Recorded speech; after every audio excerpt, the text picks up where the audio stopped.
it again. Fulham needed a goal scorer. It seems like they found one. Hello and welcome to That's So Craven, your one-stop shop for all things Fulham. This is our Thursday night after dark show, streaming live on X and YouTube. And tonight we're going to be offering our final thoughts on the FA Cup game on Sunday against Man United at Old Trafford. And then we'll be looking forward to this Saturday's league match at the Amex at Brighton. So before we start, anyone who's watching live, please send in your comments and your questions, and we're just going to pick the best ones throughout the show and try and answer them as we go through it.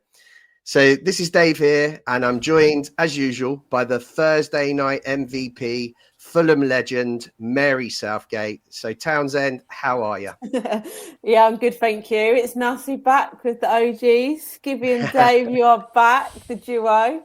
And I'm looking forward to talking all things Fulham and Man United. What a game.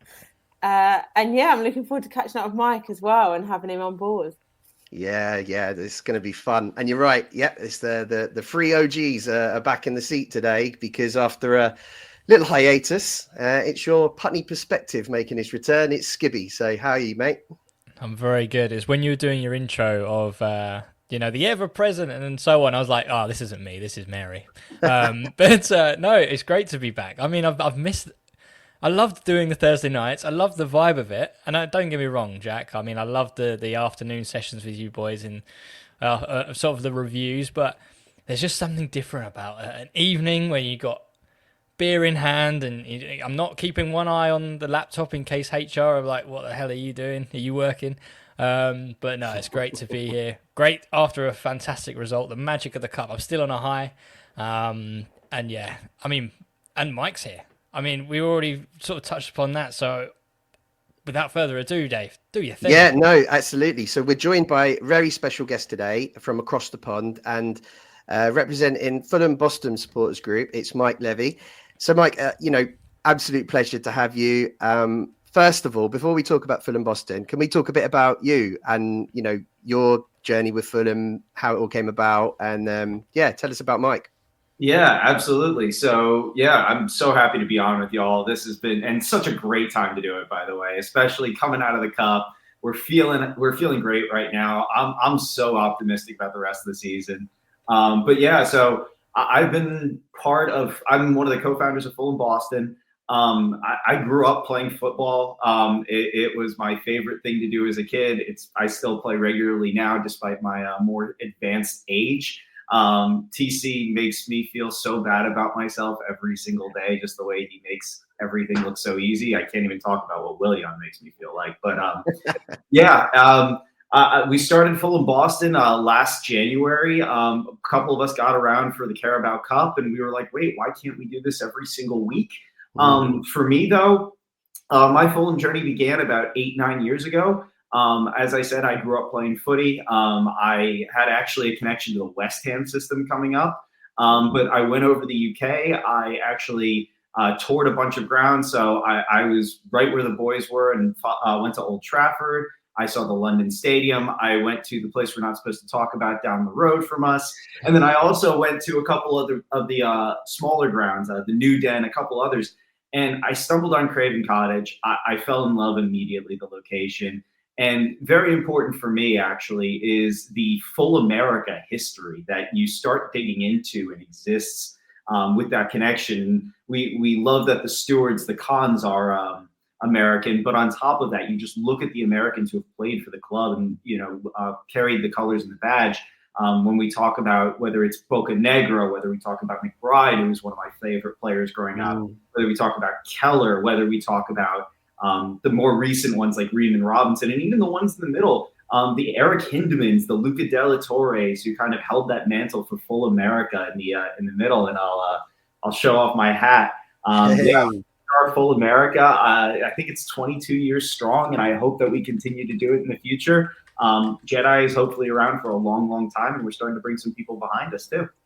Yeah, fingers crossed that Jedi does stay that couple more years. I was already reading rumours today about Liverpool coming in with a derisory offer, but let's just put that down to paper talk for the time being. So just another question really on Fulham Boston, Mike. You know, how many are there of you in total, and like how often do you meet, and how often do you kind of attend games? Great question. So we watch every single week at a bar in Somerville, Massachusetts. It's right next to Boston. It's called the Old Magoon Saloon. We have over 20 registered members today, and we get a solid group of somewhere between 6 and 14 people every single match. It's a pretty big spread. But if you look at the second United match, the unfortunate Lissandro Martinez one, we have about 15 people there.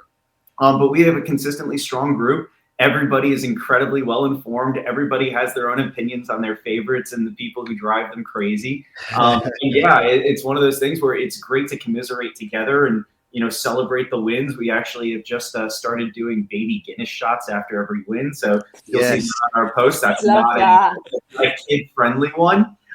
We were looking for a black and white shot. And so, we commiserate when we lose, and we celebrate the wins. I will tell you, Brentford this season was probably my favorite game to celebrate afterwards. Yeah, that was an awesome night, wasn't it? Skippy, weren't you on the shots the other day after that win? Do you know what? That's why I was laughing, because when I did that video for That's So Craven post Man United, it was a baby Guinness that I had. So, like, part of me was like, I was like, wait, am I from Boston? Is that the initiation? Am I now a member? We'll walk you through the initiation rituals offline. I'm not sure how much of that is safe for the audience. I mean, straight away, I've Googled Magoon Saloon, and I'm like, I want to do a match day here. I'm so in. You're more than welcome.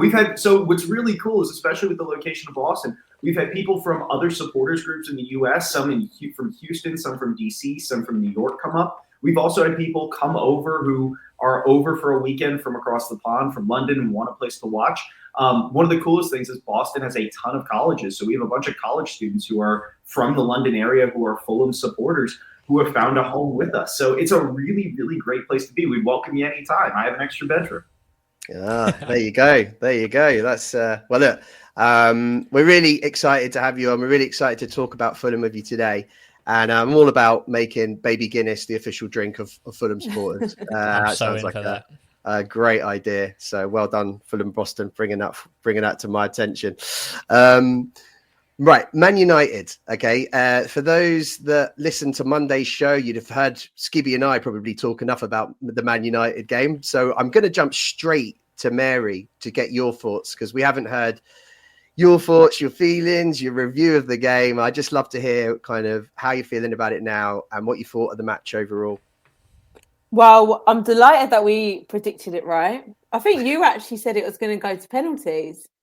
I'll take it. I don't remember that, but I'll take it. Someone did. I don't know. Maybe it was. I'm sure you did. But anyway, delighted, obviously, with the win and getting through to the next round. I think it was probably quite a nervy game to start with for players and for fans. And I think we've seen that a little bit in the way that we were playing, a few like unforced errors, especially in the first half. I think Man United, if we're fair, probably had the better of the chances at the start. Not that they were very clear cut, but I think Fernandes, obviously his shot on the edge of the box. Good save from Leno, parried that one away.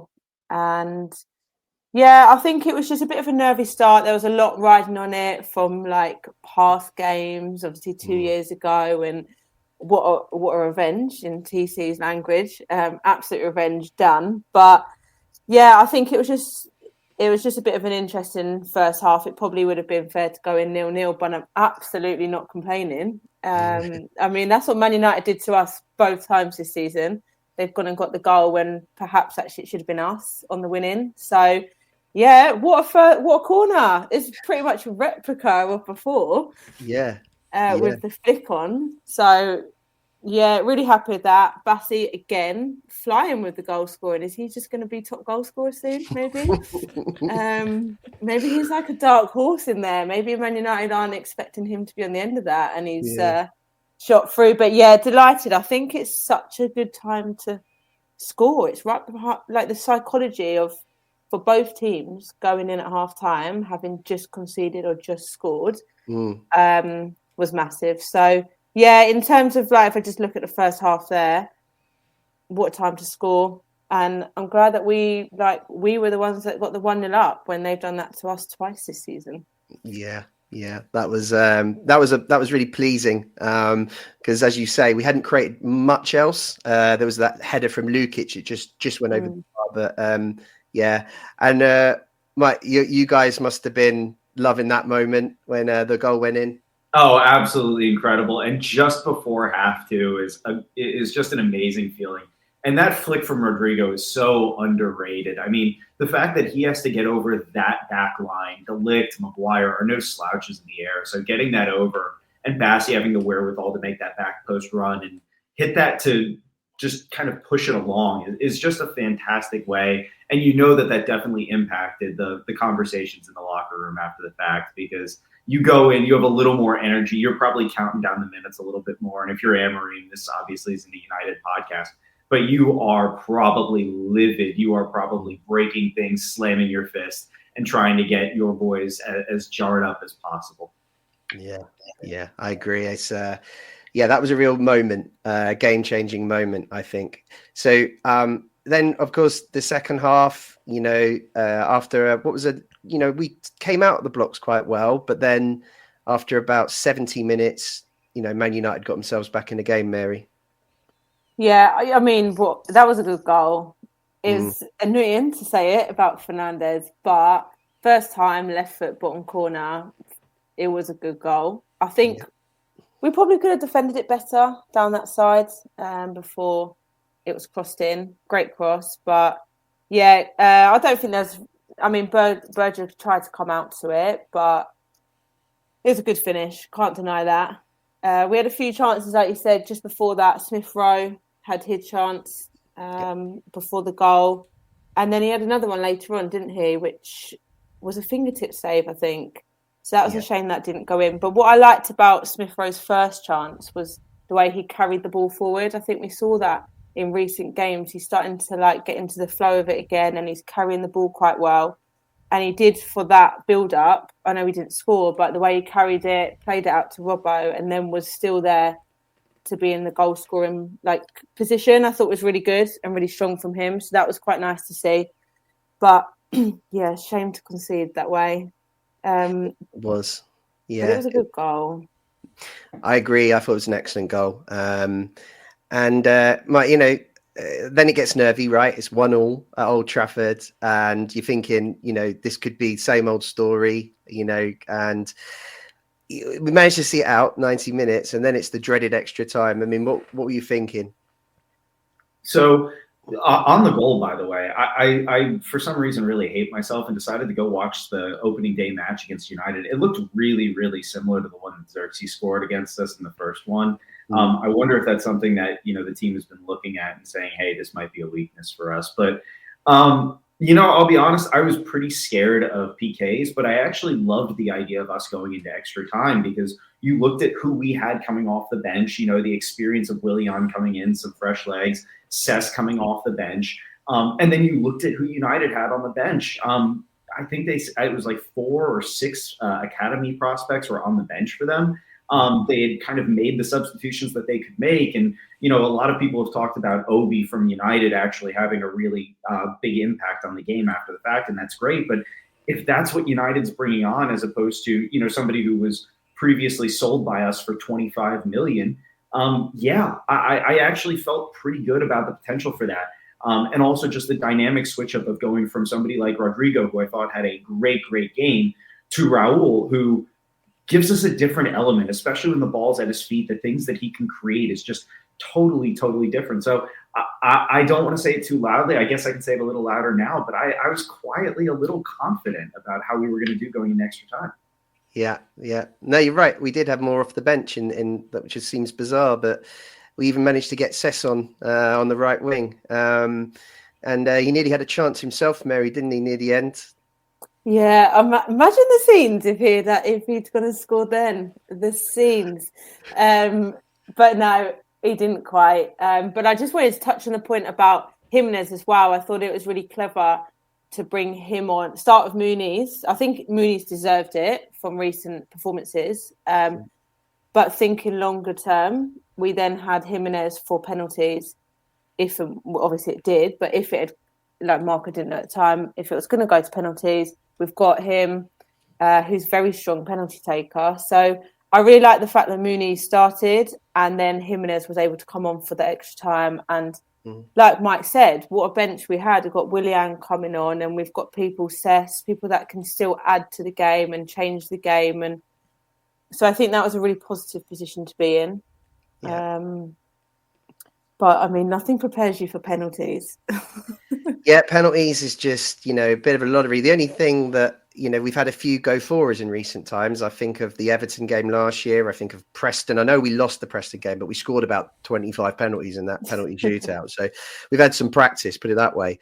Mike, come on. How when you saw the penalties, how were you feeling? Did you start to feel that, we had a chance, based on the fact that we've got Raul on the pitch and Willian, as you said, and talk me through them. What was your favourite penalty? Heart palpitations, absolutely losing my mind.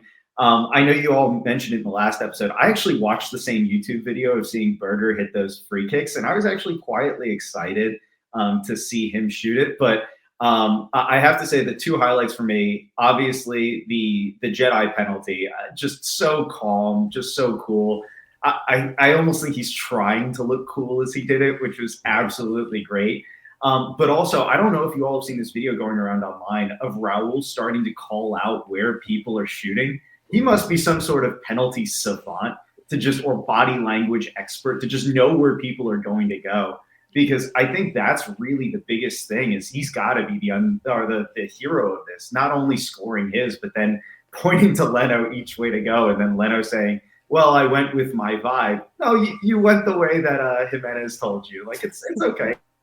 Yeah, you could kind of see Leno. It looked like he was acknowledging it as well. So I think there's definitely something in that.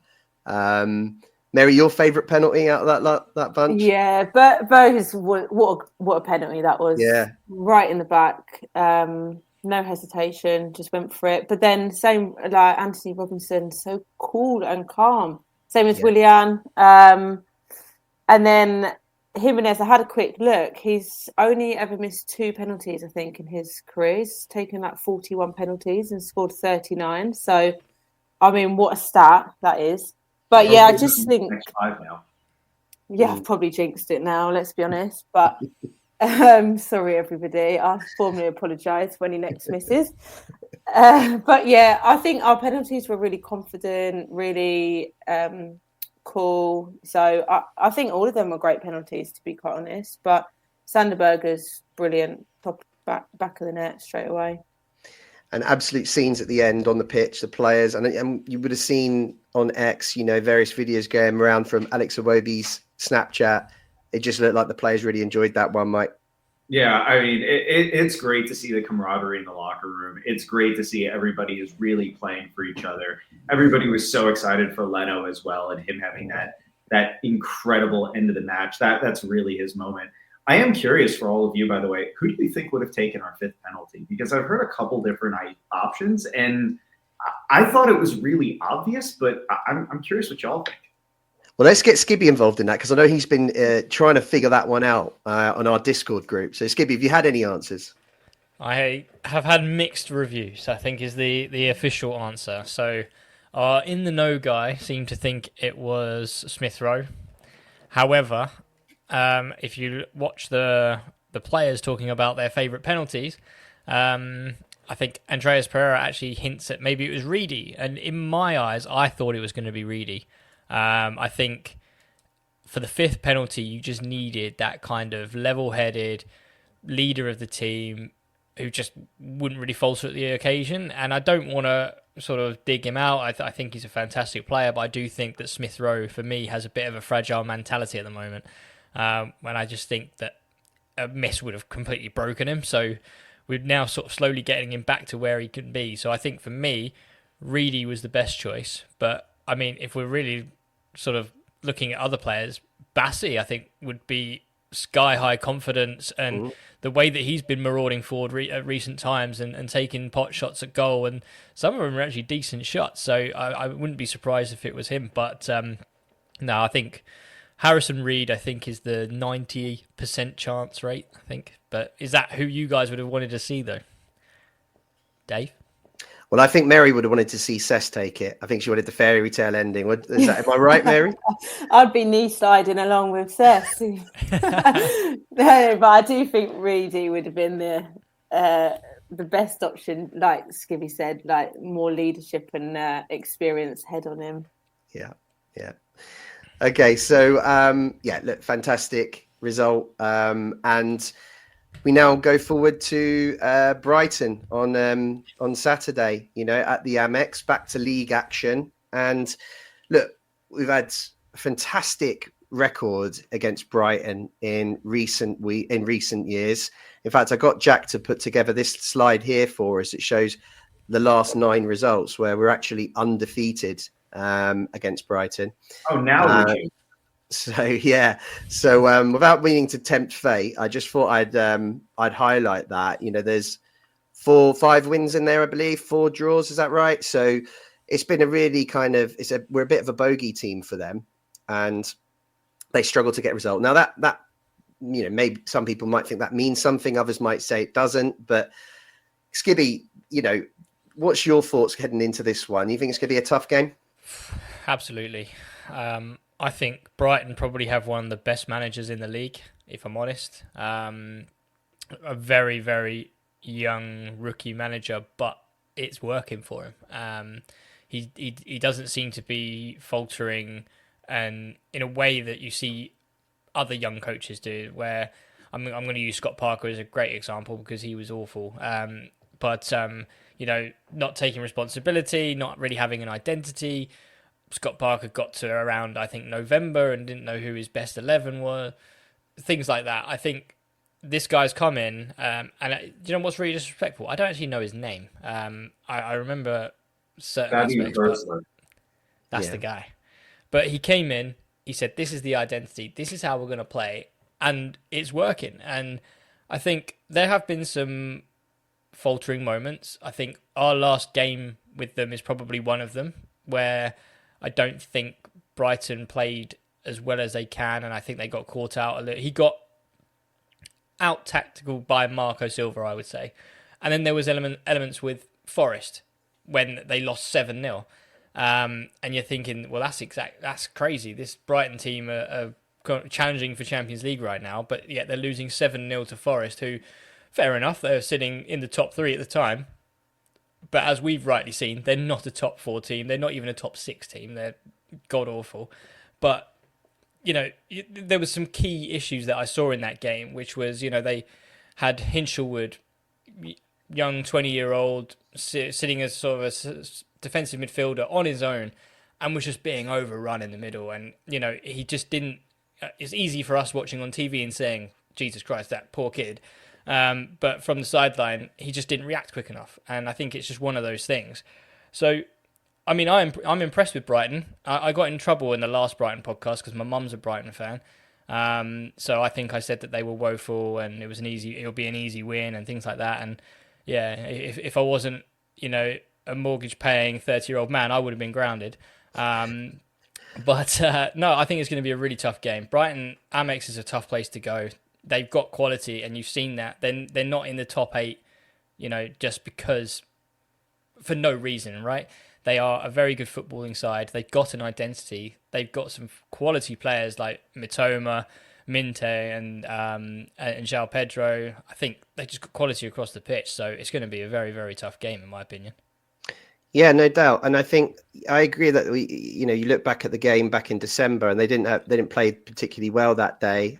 We actually played pretty good, I thought. But there have been other occasions where we've been to the Amex and done a bit of a smash and grab. I mean, we're all going to remember the Manuel Solomon goal in the last minute a couple of seasons ago that came out of nowhere. I think there's a couple of things that maybe concern me a little bit about this one. One is, I think they're very much aware of the fact that we've been a bogey team to them, and they might have a little bit extra between their teeth this Saturday to try and put that right. And I think the other thing is, as well, is I'm always a bit concerned when we've, having to come down from such a high on Sunday of this great result that we've had, and now having to refocus on the league. That's not easy, getting everyone to think, move back into the league mode, especially when we know we're in the quarterfinals of the FA Cup. So it's really important that the players, don't lose focus on the league now that we're having this run and we continue to push for Europe. That'd be my concern, Mary. I mean, well, how do you see this game? Yeah, I think the same as you've both said, it's going to be a tough game. They're only 1 point ahead of us, so that says quite a lot. They're in good form. They have been, other than the Forest game, which was mad, but I think that was just a bit of a blip. They're in good form, but then again, so are we in our away form. We've won, I think, is it 4 out of our last 5 Premier League games? We're also like one of the last 4 away games in all competitions.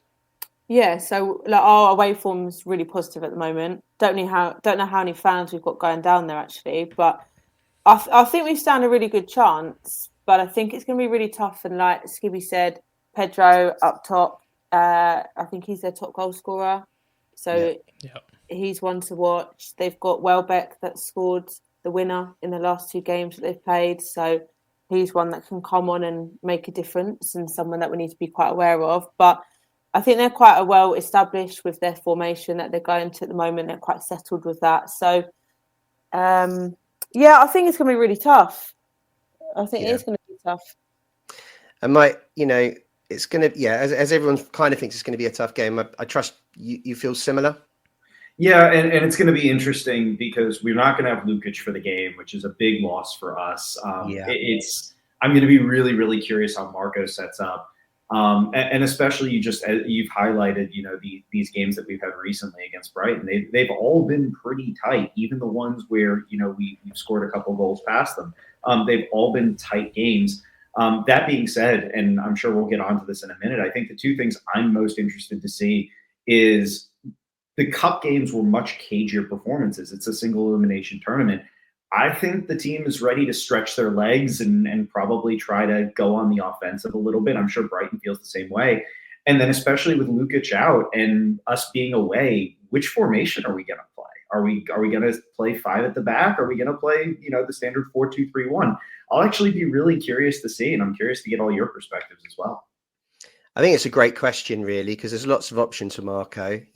As you said, we've deployed the 5 at the back recently. But then on Sunday we went back to the 4, which I think is probably our, where we're best in the 4. But it's nice to have that 5 in the locker when we need it. And also injuries may dictate, like the Wolves game, that we might need to mix things around because Adama's going to be out for this one by the looks of things. I know Silva said he's got another day of training, but it looks unlikely that he'll feature. We've got Smith Rowe still kind of coming back from a knock. And as you said, massive blow losing Lukic. So it is a real kind of dilemma. Mary, what kind of changes are you expecting to see? And I guess it's, you could talk about what you'd like to see, but also what you think might happen. I think that's always a good little. Yeah, it's 2 different things. I suppose, it is 2 different questions. Yeah. I think we'll see Harrison Reed come in for Lukic. I've got a lot of time for Reed. I really like him in the middle. I think he's an absolute terrier, and he's not scared to go in for a tackle, and he's I think he'd be really good to put in there. So I can see Reed going in. And then Pereira playing in the number 10. I think we're past the point of him playing number 8 now, and he needs to be just a number 10, and only be on the pitch if he's doing that, which then means Smith Rowe will be off. So I think the midfield, I can see it being Pereira, Reed, and Sander Berger. But the question is, are we going, like you said, 5 at the back or 4? Because if we've got, with all the injuries, I can see us doing 5 and then having Iwobi and Muniz up top, or Muniz and Jimenez. Sorry, what did I just say? Did I just say the same 2 twice? No. You said Muniz and Jimenez or Muniz and Iwobi. Yeah.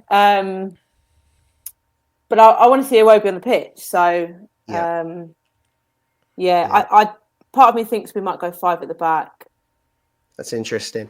Yeah, I mean, I agree with you. I think Reed will come in. Reed came on for Lukic on Sunday, and I actually think Pereira's just kind of doing really, really well in the 10 at the moment, and I don't think Marco will disturb that at the moment. And I was a bit critical of the whole ESR and Pereira in the same midfield at the start of the season. I don't think we'll see a return to that, but of course everything's possible with Marco. You're right. The wings is going to be interesting. There's options there still. Is Willian fit enough is a question. Could Cess, has he done enough to get an opportunity? Or will we see, Skibby, maybe ESR take the left wing spot like he did on Sunday? That's if we play 4, by the way. Yeah, I guess so. I think it makes sense if we were to try and accommodate Smith Rowe. I think the only thing that I would take to this game is they are going to be set up very similar to Crystal Palace in a way that they will sit in their holes. They're not a possession-based team. They like to counter-attack. They like to catch you on the break. And I just think that if we do go with a 4 at the back, so the 4-2-3-1 with Pereira in centre mid potentially. I just feel like they're going to know about the absence of Lukic. We're just going to get overrun. We're just going to get caught out too many times without that protection. So I think the best option going forward is probably that 5 at the back. Just it will play it will play against what they're going to set up like. It's just going to be a very dull game if we do that, in my opinion, because they will sit in their holes. We're going to sit in our holes. There's going to be a battle in midfield. And that's probably about it. And then there's probably got 0-0 written all over it. But I mean, if I was Marco, and you talk about us looking forward to the FA Cup as well. I mean, don't forget Brighton are in the same boat as well. They've got their eyes on a quarter final at the end of the month. So, they're in the same dilemma of do we push now for Europe or do we save ourselves for the biggest game of going to Wembley of our careers potentially. So it's on both sides. But I mean, my heart says let's get at them, let's get up that table, let's keep trying to solidify that European spot. And by doing that, I think we would need to go for the 4-2-3-1 with Reedy coming in, Pereira like you say. And I think Cess deserves a run. I think, given his cameo at Old Trafford and the goals that he scored against Wolves, I think with Iwobi potentially, this is the fantastic thing, right? You could have inverted wingers for both of them, so you could have Sessegnon on the right and Iwobi on the left, or you can swap them over and give them they're basically on their natural foot, basically. But I'm not against Smith Rowe if he's fit, coming in on that left-hand side, because we've seen it time and time again, and it was one of my absolute bugbears this season, which was he hugs the touchline with the winger and cuts in. And I'm like, that's a fantastic move for a winger, but not for your number 10. And I just love the grit and determination, and he just does all the dirty work, Pereira. So I just think he's a fantastic option to have in that 10, especially against a Brighton team who we saw in the home game were quite fragile, playing out from the back. I think the goalkeeper played it straight to us. I think it was Iwobi, wasn't it? Yep. So I think that's something to play into our hands, that where Pereira, a midfield of Berger, Pereira and Reed will be high press, terrorise them and try and win the ball back high up the pitch, which I'd love to see. So yeah, heart says, 4 at the back, but my head says 5 at the back, play for the draw.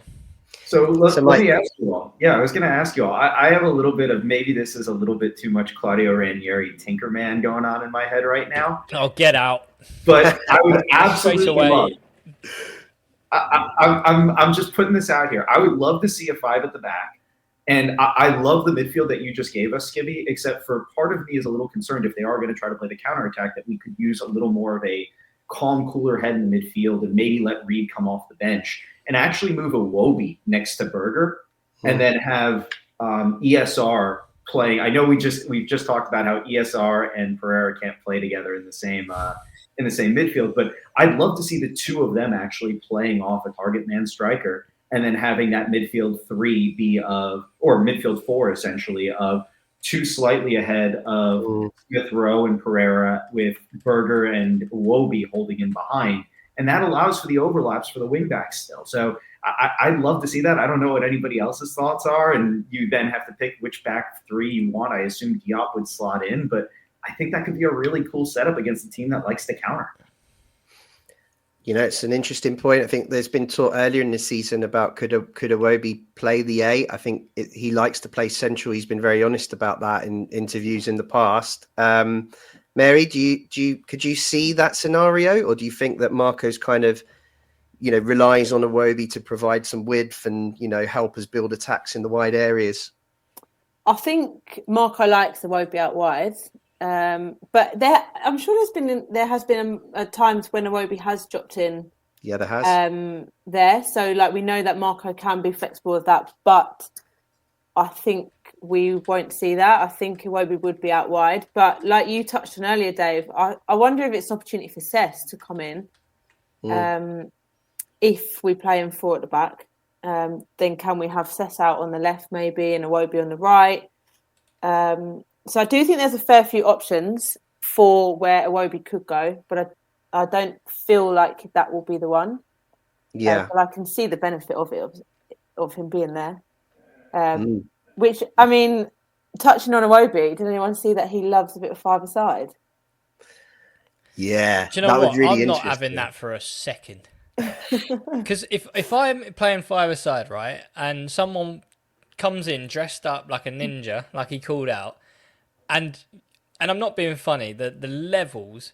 So this is a really stupid, humble brag, by the way, but I played in a five-a-side game against Darren Eadie, if you remember him. He used to play for Norwich years ago. Yeah, I know. He crocked his knee, and I was 20 at the time, and I'm like, right, I got the legs on this guy.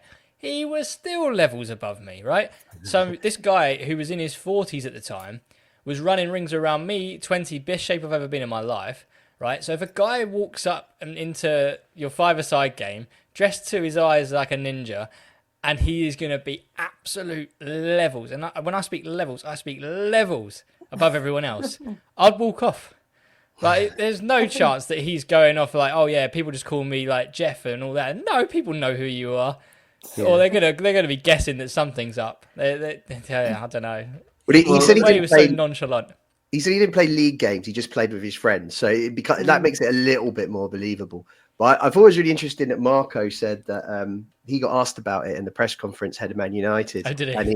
And he was like, Alex knows that he shouldn't be playing there. Okay. I'd rather he didn't. And I just wonder if maybe words behind the scene went on after that. Maybe he let a little bit too much away in that interview. Well, there's a quick tangent about there's this legend in Brooklyn, New York, that Timothy Weah, when he was breaking in, this was probably 7-8 years ago, would just show up to pick up games at the Chelsea Piers and just play with his brother and a bunch of random people. So might be a bit of that. Could be. Joe, as well, on your point, just going back to your point there, Mark, because when you said about Iwobi playing centre, and in this game at the weekend, and then Mary mentioned that I think I've seen him in play centre already this season, I suddenly thought, did he play centre in the home match? I've had a look back, and he against did. Brighton, he actually played centre mid. He played next to Sander Berger.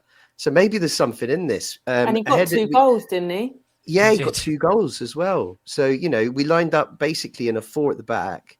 Iwobi was next to Berger, and then we had Harry Wilson on the right, Nelson on the left, and Smith Rowe in the 10. Now, obviously, we've got injuries to 2 of those players, so it'll be a bit of a shuffle. But, Marco sometimes, he'll reflect on who's done well against teams in the past. I think we've seen him do that with Muniz and Rao.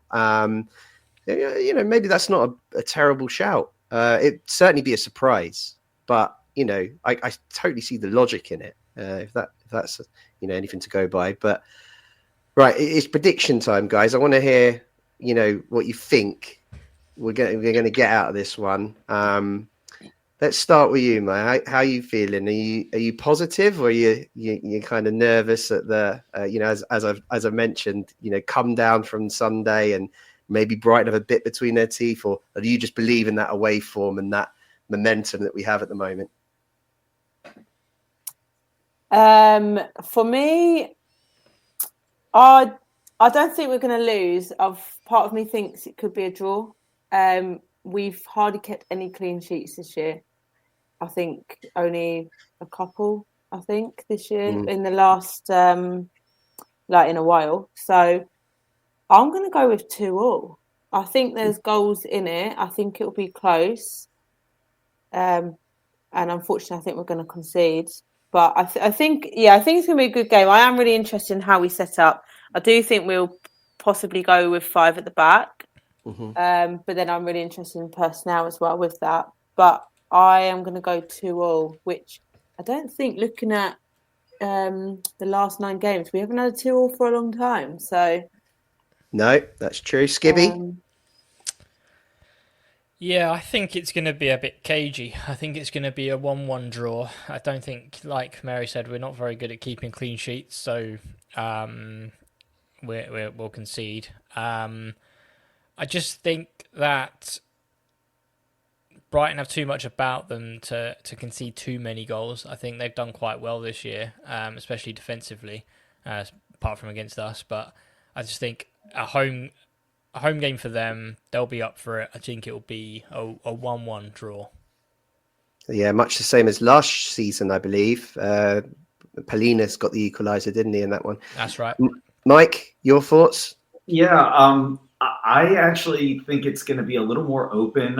We have to remember Brighton's not going to be playing with a recognized right back this week, actually, because Tarek Lamptey is out with a red card.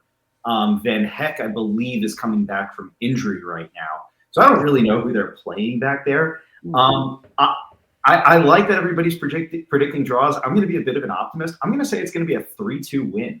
I think we're going to come out. We're going to have some goals.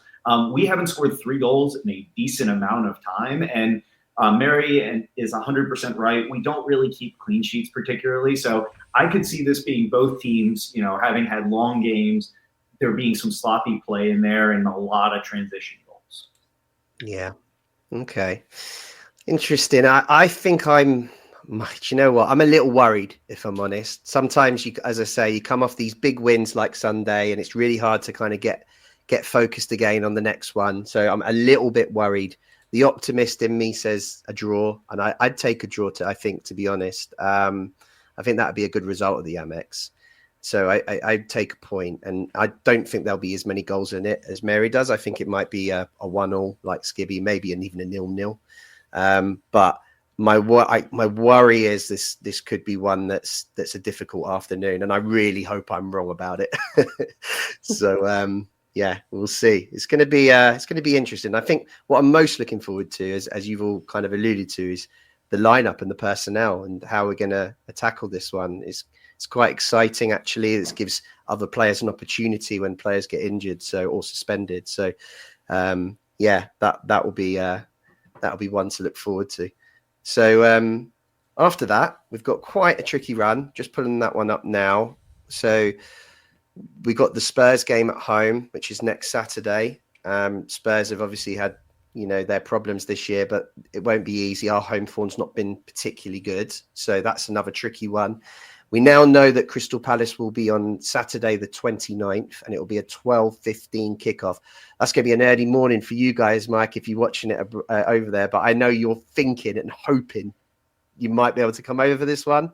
I'm thinking about it. I'm hoping I can, but I want to give a shout out to our home bar, Old Lagoon Saloon, has been awesome at accommodating these fixtures, especially some of the times they'll have to open the bar a little bit early.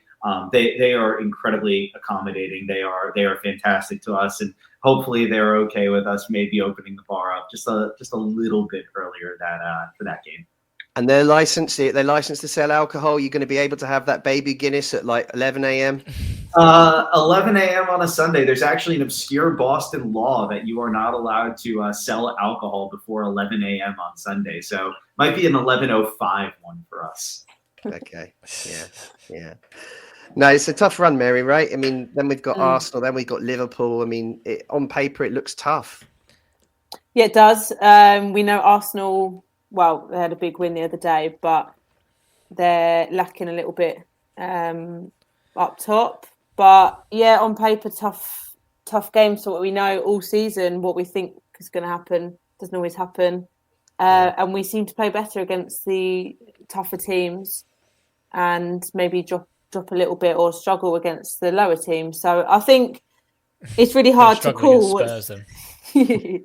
Yeah, it's really hard to call because I think we turn up actually better against the bigger teams. So it's been proven. I remember like back in November, we were looking at a run and it included like Brighton, Arsenal, Liverpool, Tottenham, and we went unbeaten. So that gives you hope, Skibby, right? Oh, hugely. I mean, the Spurs one, I'm not too fussed about. I think that's. I'm not even just saying it to rile them up.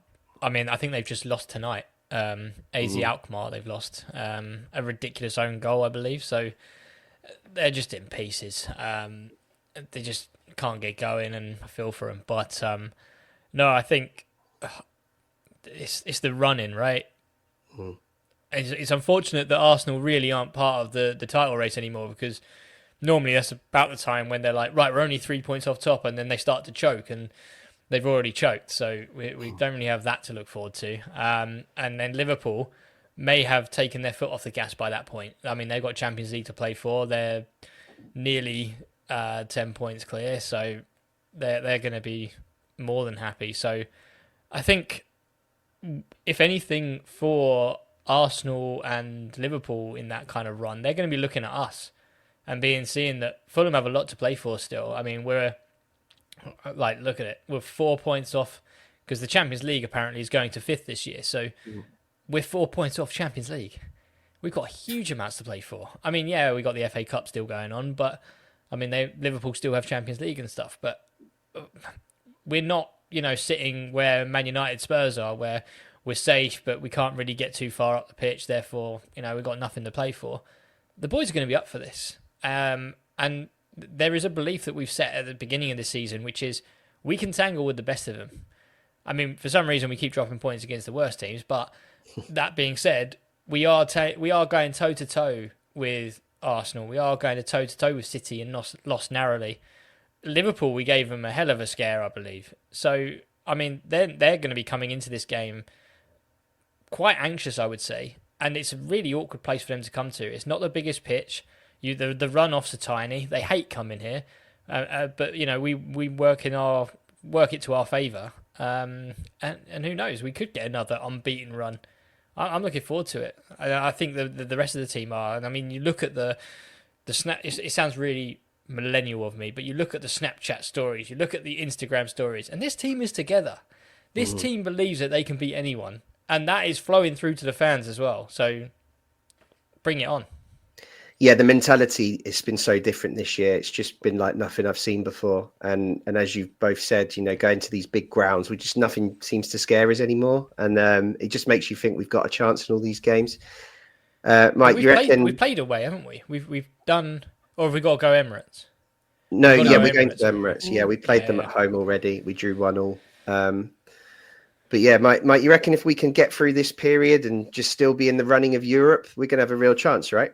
Oh, absolutely. I'm not going to lie, by the way. I am so looking forward to the Spurs game out of all of them, and I know this is controversial. We played them right before St. Patrick's Day. I believe it was last season, and that's where we absolutely routed them. Yeah. And Boston is a big town for St. Patrick's Day, so it'd be a great way to kick off the celebrations with a nice another nice routing of Spurs. But yeah, 100%. If we can take points, and I don't exactly know how many that we need to take, but if we can take points here and there, a point off Liverpool, a point off Arsenal, and a point off Brighton, and then win against Spurs, that's a real run that keeps us in and keeps the momentum on our side. Spurs are not going to be a team that we can just roll over. You can see it on the table right now. Their goal difference is insane for a team that's only 13th in the league. So there's definitely going to be goals in that game. There's definitely going to be some fireworks, but I think Fulham can go with the best of them. This game against Brighton is going to be really, really important. And, if we sneak an extra win in there, I mean, everything is gravy. We have everything to play for, as Skibby said. Why not make the little run into the Champions League? Let's see. We're only 4 points away. And, it'd be great to pip that lot up the road for it. Yeah, absolutely. Now, before we went on air tonight, Skibby asked if there was any questions, and we got some from the X community. So, Skibby, do you want to run them through them, and we can see if we can answer them between us?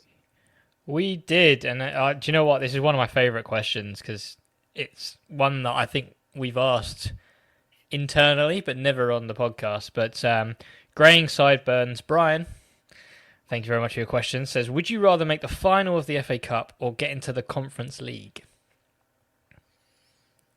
Mary. Well, I've never been to an FA Cup final, so I would like to be there and I'd like to win it. And it just gives me like memories of being at Wembley in the playoffs and the emotions of that. And that was the best day that I've been at, like that Wembley day, with the white wall and just the whole emotion. So I would really like another experience like that. It was so good. Just bringing back memories right now. I'm feeling. I just remember how hot that day was as well. It was glorious. Yeah. Blimey, that was a scorcher. I'm thinking. It's a really good question, by the way, because there's just so much merit to both. I mean, with one of them, you go to Wembley twice because you get to go to the semis and the final, and we win one of them. So, that's to win at Wembley is always, really magical. And we've only done that a few times, as Mary said. But then, next season to have a European campaign and travel around to all these, all these nations to watch Fulham. And we'd have a real chance in that tournament as well, I think. It's a real tricky one. I think I'm going to side with Mary on this one. What about you, Mike? I gotta be boring and say I think I agree with you. I want the cup. Let's take the flip of the coin. Let's get the bigger tournament if we can, and let's see how much Fulham can do in Europe. I will say I've met Brian at the Fulham game when they came over to the US about 2 years ago in Baltimore, and or in DC. That was an incredible. He's an awesome guy. Great experience. Brian, if you're listening, what's going on, man? But yeah, I would definitely say that we absolutely should be dreaming of another cup run. Let's see what happens. Let's get the silverware. I mean, I want to see that. I'm not a tattoo guy, but I've heard a lot of people coming up with creative ideas for a Fulham 2025 FA Cup winners tattoo. What about you, Skippy, then? Yeah, I was going to say, it wasn't Sam's idea, was it? I don't think so. It was Sam Barense's matching That's So Craven FA Cup winners tattoos. I think you mentioned it on the last one, but yeah, watch this space. We'll send out a poll of who wants to be in it if it comes to play. But no, for me, just the feeling of the FA Cup. It's been it's just a huge competition. It's a shame that it's fallen off as much as it has in recent years, but growing up, the FA Cup was the one, the coverage starting at midday for like a 4 p.m. kickoff and, just so much buzz around it. I'd love to win the FA Cup. Even just get to a final would be fantastic. But, it's a double-edged sword because, well, not double-edged sword, but two birds, one stone, because you win the cup, you're in Europe, so happy days. But interestingly, though, Brian does say, for me, it's Europe. I want to keep all of our players, and even though I don't feel like I don't have the squad to compete right now, I do think it'll be our only chance in doing so. So for Brian to say he prefers Europe has gone against the pod, which I found very interesting. But each to their own. Ken asks, how does Marco feel about playing Arsenal so soon after the cup against Palace? So I guess we can't really answer for Marco, but how do we feel about playing Arsenal so soon after the cup against Palace? Do you think it would be a negative or a positive? Dave, I guess you're in deep thought. I'll go to you. I am in deep thought. So Arsenal will have the weekend off, or will they have a game on that weekend? I believe they'll have the weekend off. Right, so they'll have the weekend off. That doesn't go in our favour, really.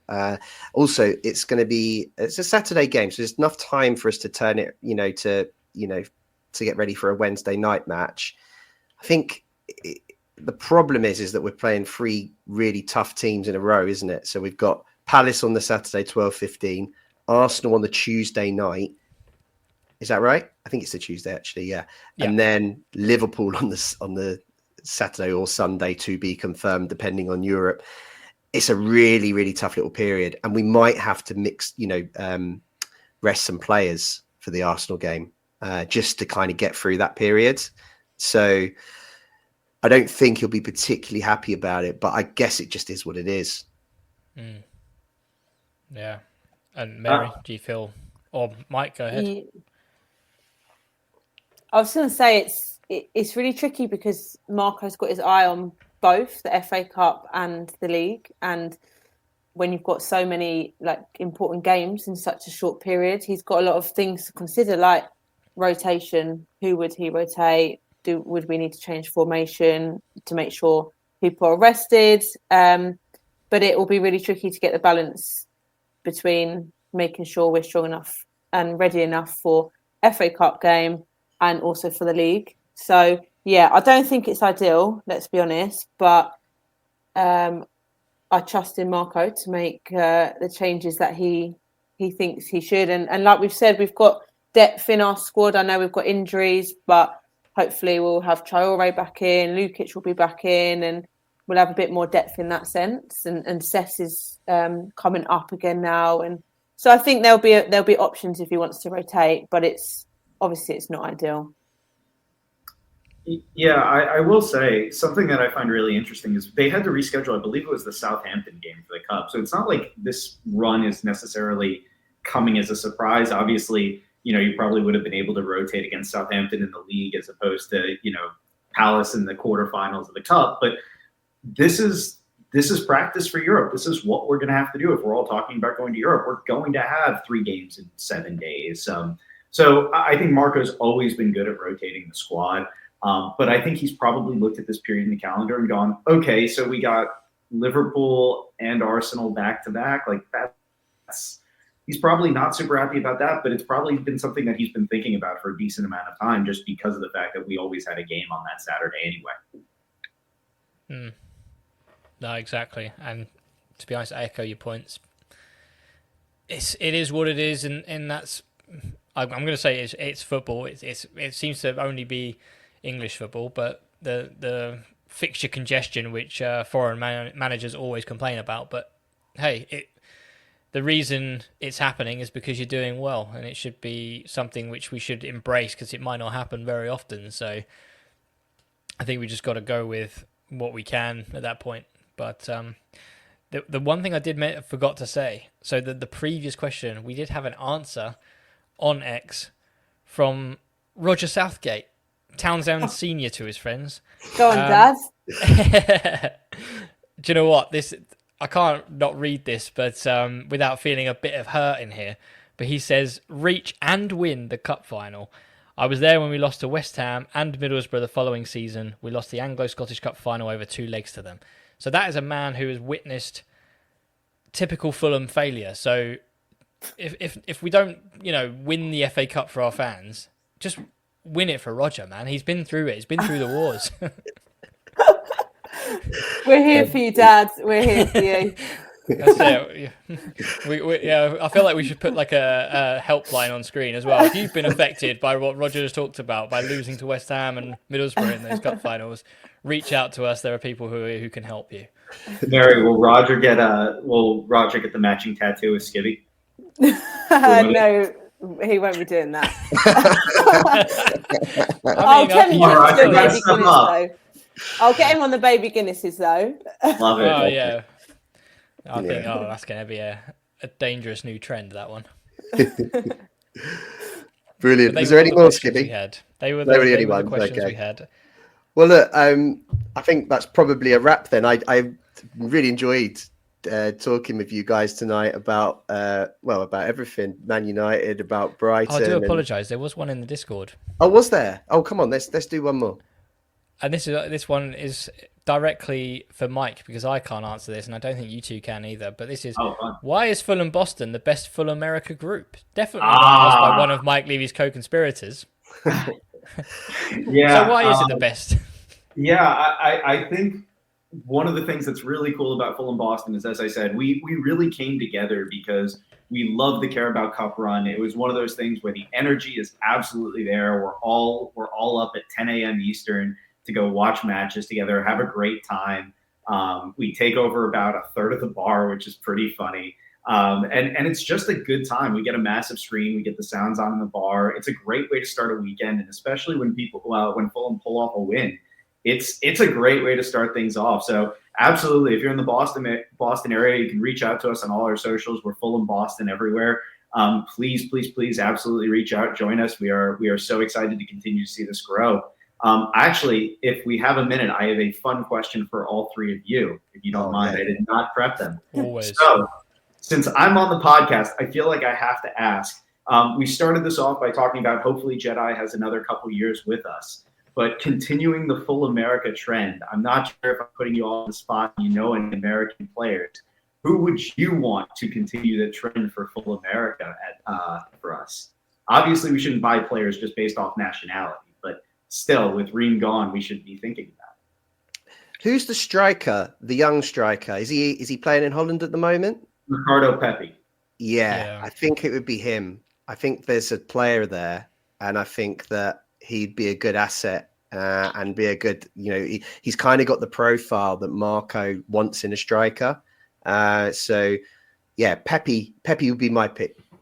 Like it. I feel like we could make a good song about him as well. I feel like that. I can't work it out at the moment, but There's something there, isn't there? there's something there. I'll leave it to Skippy. I'm sure you were on the songs before. I'm sure we could get something. I mean, Pepe's a great shout. I was calling for him in January. I mean, but then part of me is thinking the obvious, just because in a conversation with Dave quite recently, we were saying about how we're quite comfortable in a way with strikers. I think there's still a great striker in Muniz, and I don't think we should sort of affect that. But what we are missing is that real goal threat winger, and I think Pulisic would be fantastic. I mean, he is obviously like, it's such a cop out in a way, because it's like, do you know what? I love to be that kind of niche guy that goes like, oh, in my Football Manager save, I had this 17-year-old US player. But I think Pulisic is exactly what we need in that kind of goal-getting winger and someone with Premier League experience, which Marco loves. And, it would be a real kick to the neighbours, because they couldn't really get the best out of him. So it'd be lovely for us to make him this fantastic player, which they missed out on. But I do feel like that would be a bit of a stretch, given I think he's doing quite well at AC Milan right now. So Very well. Yeah. Great question. Mary, you have one? question. Pardon? Does Mary have one? I've got none to add. But I do want to say I just really don't want to lose Anthony Robinson. I don't want Porto to be the one continuing the full America trend for us. Yeah. Well, look, fingers crossed. If we can get into Europe, I think we've got a better chance of Robinson staying personally.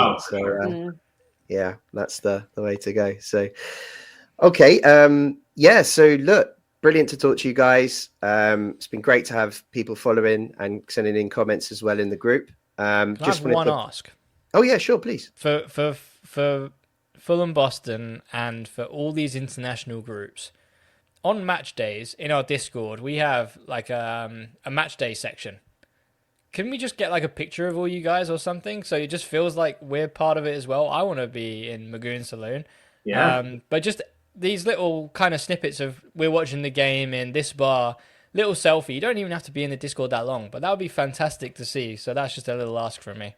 I think Dave was popping up a couple pictures of us throughout the podcast. Yeah. I'll go back and find it. There is a good one we had at the start, which I didn't select. There we go. Oh, yeah, fantastic. That's a good one. Yeah. So we definitely want to be doing that. There are, I think, 17 groups in the U.S. now, and we're continuing to grow. It's a great place. I would recommend that if you're in the States, look for the one near you. They're all around the country. I think we had 3 new ones. I think we had Portland join recently and Seattle. So, there are people getting up at the wee hours of the morning, similar to y'all getting maybe a little bit later for them. It's definitely one of those things where find the group in your area. It's much better than watching alone. That's awesome. Perfect. Absolutely awesome. And Mike, are you a member of our Discord? I think I'm going to have to be after this, huh? For sure. Absolutely. Come and join us. It's just a great place for kind of, Fulham fans to interact without all the noise on X and, that can sometimes get in the way. So, we've got a really great community in there. So I encourage everyone to jump in and get involved. And I think everybody's going to hate you because I'm going to always talk about how Tom Kearney always needs to be on in the 70th minute. Shout out to Mike Chmielewski, who has to listen to me every single week talk about how this is the game for Kearney to come on and score a screamer. And unfortunately, I watched the Spurs game with the Fulham DC group. I love them, and I was down there for the time. But the one time I was right, I wasn't even there for it. Granted, I didn't have to talk about the red card either. So that's a separate thing altogether.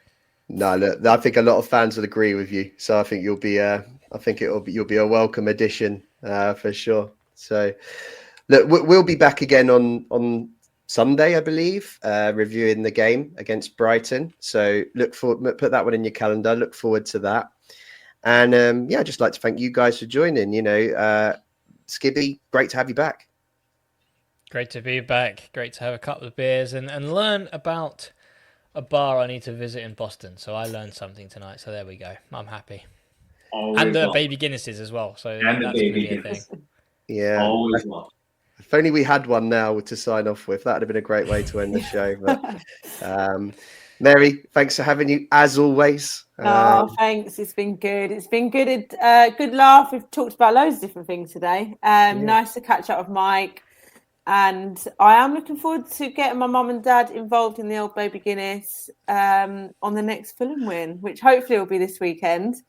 But I'm looking forward to seeing what the actual lineup is, because I feel like there's so many different combinations for this weekend with the people that are out. So lots to look forward to, but it's been an enjoyable evening. Great. And Mike, what a pleasure to have you on. Yeah, as you said, people, please subscribe to the Fulham Boston socials and follow these guys, because they are flying the flag for Fulham out there and doing an amazing job. Thanks very much for joining us. I hope you've enjoyed it. Thank you all for having me. Absolutely. Let's do this again. I'm rooting for a big win this weekend and a cup run. And I will be making my way over, whether it's for a Premier League match this year or if we make it to Wembley. I am absolutely getting ready, and I already have my passport up to date for next season. Brilliant. Well, you got to let us know when you're over, and we'll get those baby Guinnesses flowing. Love it. So thanks again for everyone for joining us. And Mary, you going to see us out? Yeah, thank you all for being here tonight. You right.